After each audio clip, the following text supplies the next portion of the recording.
सीमा और राधा दोनों सगी बहनें थीं, मगर दोनों के स्वभाव में जमीन आसमान का अंतर था।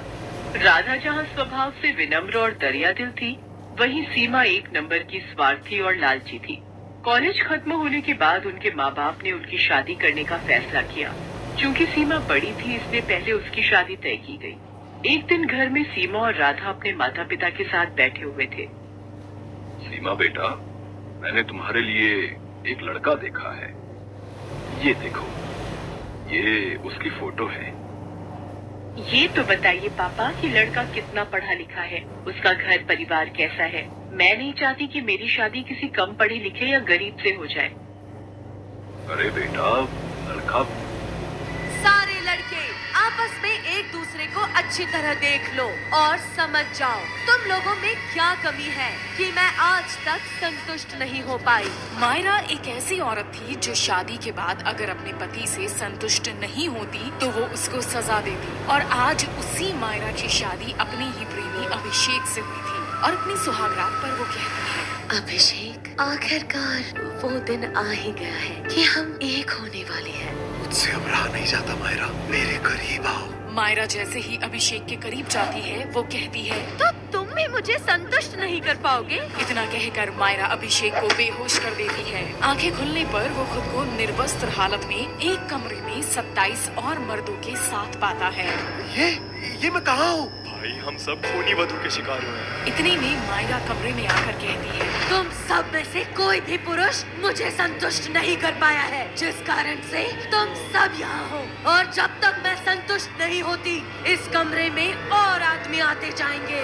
मायरा की बात सुनकर अभिषेक कहता है, मायरा, शायद मैं समझ गया हूँ कि तुम क्या चाहती हो। मेरा भाई अजय तुम्हें संतुष्ट करेगा, तुम उसके पास जाओ। लालसा से भरी हुई मायरा तुरंत ही अभिषेक के भाई से मिलने निकल पड़ती है। वहीं दूसरी ओर कमरे में एक आदमी अभिषेक से कहता है, कैसे भाई हो तुम? तुमने उस खूनी वधू को अपने भाई के पास भेज दिया। और तब अभिषेक उस आदमी को कुछ ऐसा। बैंक में ऊंचे पद पर है, अच्छा खाता पीता घराना है उसका, रुपए पैसों की कोई कमी नहीं है। तो फिर ठीक है, मुझे मंजूर है ये रिश्ता। निश्चित समय पर बड़े धूमधाम से सीमा की शादी कर दी गई। क्योंकि सीमा बड़ी बेटी थी, इसलिए उसके पापा ने शादी में कोई कसर नहीं छोड़ी। उन्होंने अपनी हैसियत से ज्यादा खर्च किया इस शादी पर। इसकी वजह से उन पर अच्छा खासा कर्ज भी हो गया। कुछ समय बाद राधा भी शादी के लायक हो गई। एक दिन, सुनो जी, मैंने राधा के लिए भी एक लड़का देखा है। ये लोग सीमा के ससुराल वालों जितने अमीर तो नहीं है, मगर शहर में उनका अपना घर और अपनी किराने की दुकान है। अपनी राधा खुश तो रहेगी ना वहाँ? हाँ हाँ, क्यों नहीं। चाहता तो मैं भी था कि सीमा की तरह राधा की शादी भी बड़े धूमधाम से करूं, मगर पैसे की समस्या सामने खड़ी है। कितने बड़े बड़े घरों में उसके लिए रिश्ता देखा, मगर पैसों की वजह से बात आगे नहीं बढ़ पाई।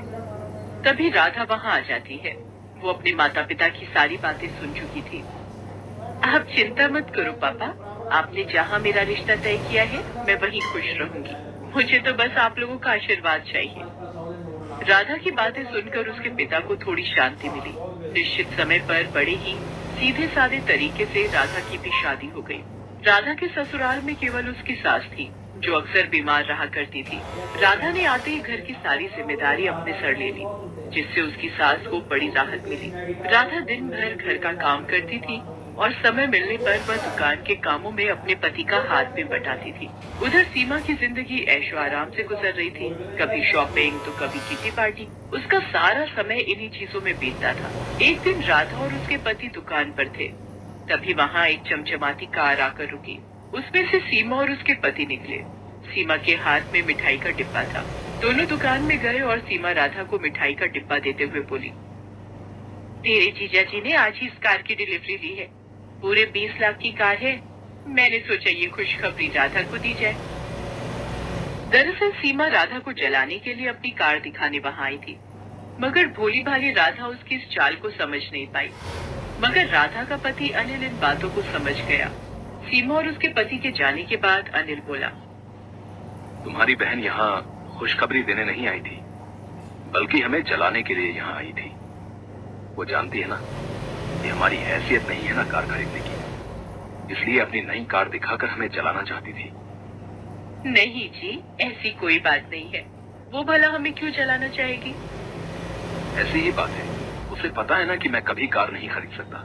मामूली दुकानदार जो हूँ, और उसका पति तो बैंक में बड़ा अफसर है ना। क्यों? किसने कहा कि तुम कभी कार नहीं खरीद सकते? तुम जरूर कार खरीदोगे। अरे सीमा का पति तो बैंक में नौकरी करता है। एक हिसाब से देखें तो वो बैंक का नौकर है, उसे बैंक के हिसाब से काम करना पड़ता है।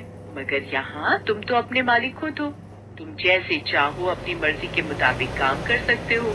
अगर तुम ठान लो तो कुछ भी कर सकते हो। मैं हर कदम पर तुम्हारे साथ हूँ। देखना, थोड़ी ही दिनों में तुम एक कार क्या 10 कारों के मालिक बन जाओगे।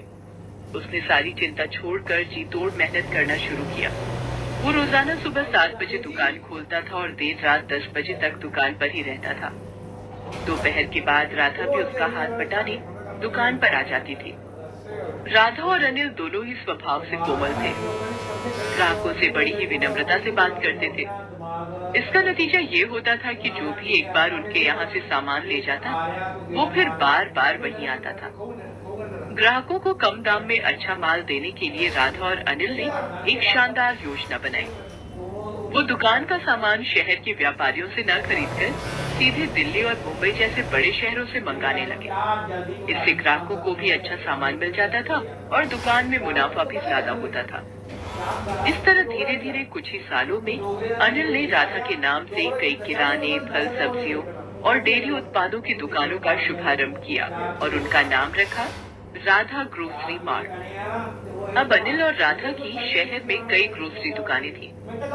उनकी गिनती अब शहर के जाने माने और अमीर हस्तियों में होने लगी थी। राधा की सास तो खुशी से फूली नहीं समाती थी। वो सबसे कहती थी, अरे मेरी बहू तो साक्षात लक्ष्मी का रूप है। वो इस घर में आई और देखो घर को क्या से क्या बना दिया। साक्षात लक्ष्मी है मेरी बहू। मिट्टी को हाथ लगा दे तो सोना बन जाए। एक दिन अनिल नई कार लेकर घर आया। अरे फिर नई कार ले आए? मैं कुछ नहीं कर रहा, ये तो तुम्हारी बात ही सच हो रही है। कौन सी बात? अरे तुमने ही तो कहा था ना कि मैं एक नहीं 10 कारों का मालिक बनूंगा। लो, उनमें से 7 तो आ गई, बस अब 3 और बची हैं। राधा खिलखिलाकर हंसती। चलो, इसी खुशी में तुम्हारी बहन के घर मिठाई दे आए। दोनों मिठाई लेकर सीमा के घर चले। कार से उतरकर दोनों उसके घर के अंदर पहुंचे। अंदर सीमा और उसके पति में लड़ाई चल रही थी। इस लड़ाई की धुन में उन्हें पता ही नहीं चला कि कब राधा और अनिल वहाँ आए। अरे मैं पूछती हूँ कि जरूरत क्या थी बैंक में पैसे गबन करने की? तुम्हारी जमानत करवाने में घर की सारी जमा पूंजी खर्च हो गई। और से बैंक में तुम्हें नौकरी से भी निकाल दिया है।